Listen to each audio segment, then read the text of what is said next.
আসসালামু আলাইকুম। কেমন আছেন? আশা করি সবাই ভালো আছেন। দোয়া করি আল্লাহ সবারই ভালো রাখতো। বিষয়টা এখন আমি কাজও আছি। আ একটা জিনিস আমার মনে হইল। এই কারণে আপনার লগে শেয়ার করি।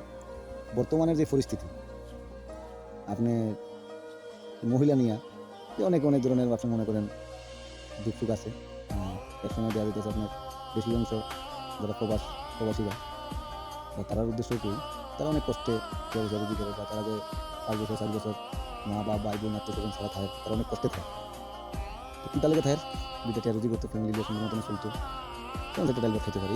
এই চিন্তা ভাবনা করি। তো যখন কাছের মানুষ আপনার দুঃখ দেয়, তখন তারা সহ্য করতে পারে না। কাছের মানুষের দুঃখ পাওয়াটা এটা তারারই মানে আমি মনে করি তারার এই ভুল নির্দেশনা বা ভুল চলার কারণেই তারা কষ্টটা তারা নিজে পায়। আমি আপনাকে একটা যুক্তি দিলাম যারা বিয়ে-শাদী করছেন না, যারা করবেন সামনের দিকে।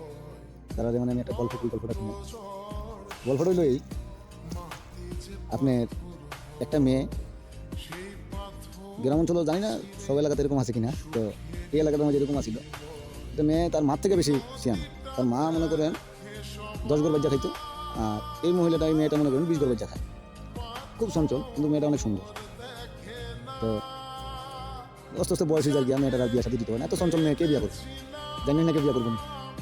যে মায়ের খাইছে ১০ ঘর বাজ্যা আর মেয়ে খাইতো না এমন তো কোনো গ্যারান্টি না। মেয়ে দেখা যাইতেছে ২০ ঘর বাজ্যা খায়। সারাদিন থাকে খালি বাইরে।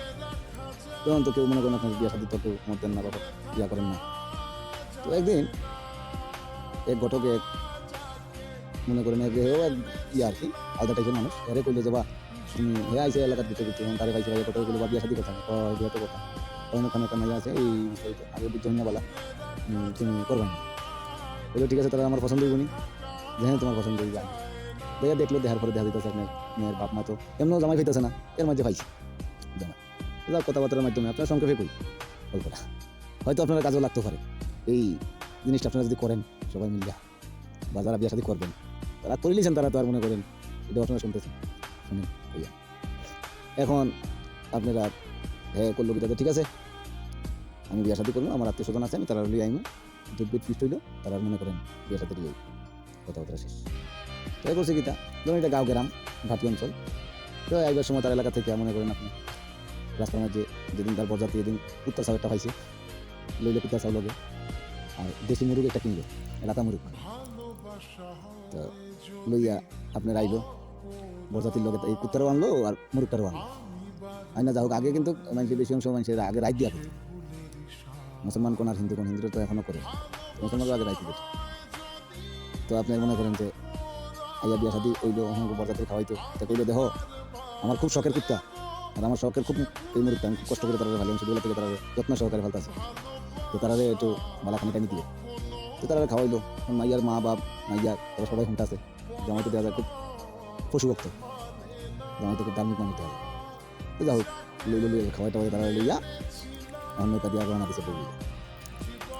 এখন আইতাছে এখন নদীর কিনারের সাইডে দিয়া কুত্তায় মনে করেন ভেগ করে হিয়ালে আর কুত্তায় মনে করেন দেখে হিয়ালটা দেখে সেটা তো ভেগ শুরু করে দিচ্ছে চিল্লাচিল্লি শুরু করছে।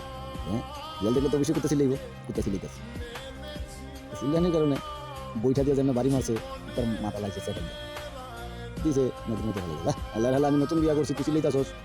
হ্যাঁ তুই আমার বউ দোষ লগে এরপর তুই চিল্লাস কত কষ্ট করে তোর ভালো তুই আজকে আমি বিয়া করে আনছি নতুন বউ তুই মানুষ না ওই তো বাড়ি মেরে মাথা লাগিয়েছে এটাই হয়েছে। যাই হোক নৌকা তো চলতে আছে বউ তো বউ নিরাই বই দিয়েছে। এখন যেমন ফজরের টাইম হয়েছে আজান দিছে আজানের লগে লগে তো মুরগি বাহায় মুরগি আপনার বাহানি শুরু করছে। তো ওই মুরগ ২-৩ বার কইছে এই মুরগ চিল্লিস না আমি নতুন বিয়া করছি নতুন বউ আমার লগে আমার বউ কিটা মনে করবো চাইছিলি মুরগি কি আর শুনে মুরগি চিল্লিতে যায় গলার মাঝে দুটো টান মেরে চালিয়েছে চোখ মানে মুরগ এত করে কইরাম তুই চিল্লাইতি না আমার লগে আমার বউ আছে নতুন বউ তুই চিল্লাই কর ওইয়া একটা মনে করেন মাথা ছিল হালাইছে। যখন বাড়ি ঘরেও গেছে যাওয়ার পরে বলিয়া থাক আড়াইলা তো আর আইছে না বছরখানিক খবর নাই কোনো খোঁজ খবর নাই জামাই তো জামাই লইয়া আসে বউ লইয়া এখন তো মাইয়া করি মাইয়ের মা কয় আমার চোখে মাইয়া ভালো আমার আমি কি বললাম আমার চোখে বেশি বলে দিলাম এগুলি বিরাট গেছে জামাই মনে সহ্য করে মাইয়া ভালো লাগছে কোনো খোঁজ খবর এরপর তো মার মন মা তো ঠিক আছে তো মা জামাই জামাই বুঝে গেল জামাই তো আবার মা তো আবার গরম জামাই জন্য করেন ওখানে দোকানে বইয়া মতে তো জামাইয়ের কাছে যাও, আমার মায়ের দেহ আসেনি জীবিত থাকলে দিয়ে দেখতে গিয়া, আমার মনে হয় আমার মায়ের জীবিত নাই, মাই দেওয়ালাই দিছে, যাও তখন গেছে যাই সেটা তো গেছে ঠিকানা লাগা তাদের বেশি করে থেকে তো যার কোনো গেছে যাই তখন দেখা জামাই বাড়ির লোক দিয়ে কাজ করতেছে, তো জামাইকে দিকে সালাম দিল, জামাইও দিকে শ্বশুরের দিকে সালাম দিল, দেওয়ার পরে আপনার যে শ্বশুর কইলো কিতা বাজার আসনি বালা, তখন কইলো বাস গেল বোন বইল, তখন কত সময় গেল জিগার কি আর তোমার কিতা মা আসনি বালা, আপনার আসনি সবাই বালা এসে জিগার তখন ওরে মনে করে আমার জিদি পারেন না হয়তো আমার জিদি মনে হয় বালা দিচ্ছে, কত সময় পরে জামাই ডাক দিয়া তোর ওই শুনছো না নি আমার বাবা আইছে আব্বা আইছে আব্বার ওখানে টানি তো বলা বলে দিকে তখন তো সুন্দর করে ঘন্টা দিয়ে আইয়া আব্বার সালাম টালাম করছে জিগাইছে, তখন আব্বা তো বেশ লিখে দিছে, আব্বা তো অবাক,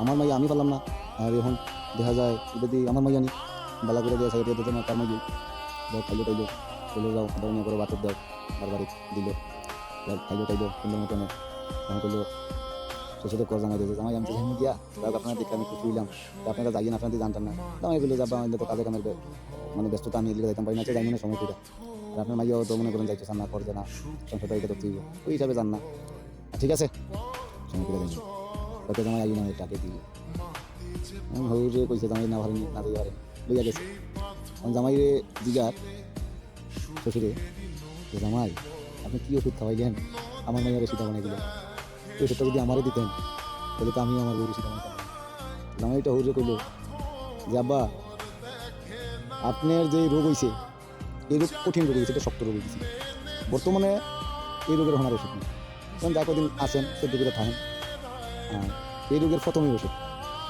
লাস্টে কোনো ওষুধ নেই, আপনারা কী বুঝলেন এই গল্পটা থেকে, যদি আপনারা বুঝতে থাকেন অবশ্যই জানাইবেন কী বুঝলেন, আর আশা করি নলেজটা রাখবেন, কারণ সংসার আপনার নষ্ট হয়ে গেলে কি আপনার অনেক কটূক্তি করবো, সংসার নষ্ট হয়ে যাবে, আর বিশেষ করে মা বা ভাই বোন তার প্রতি খেয়াল রাখবেন, যতই তারা আপনার পর বাবু বা এইভাবে সেইভাবে তারা থেকে আপন করে তুলবেন, আপনি যতই আপনার শখের নারী থাকুক আর শখের দাম থাকুক শখের পাখি থাকুক আর শখের ময়না থাকুক, কেউ আপনার আপনি বিপদ করলে তখন এই শখের নারী আপনার সাইডে থাকতেন, তো ভালো থাকেন সুস্থ থাকেন, মাঝে মাঝে এরকম গল্প কিছু করুন আপনারা শুনবেন, যদি ভালো মনে করেন আর যদি ভালো হয় ভালো থাকেন, আল্লাহ হাফেজ, আসসালামু আলাইকুম।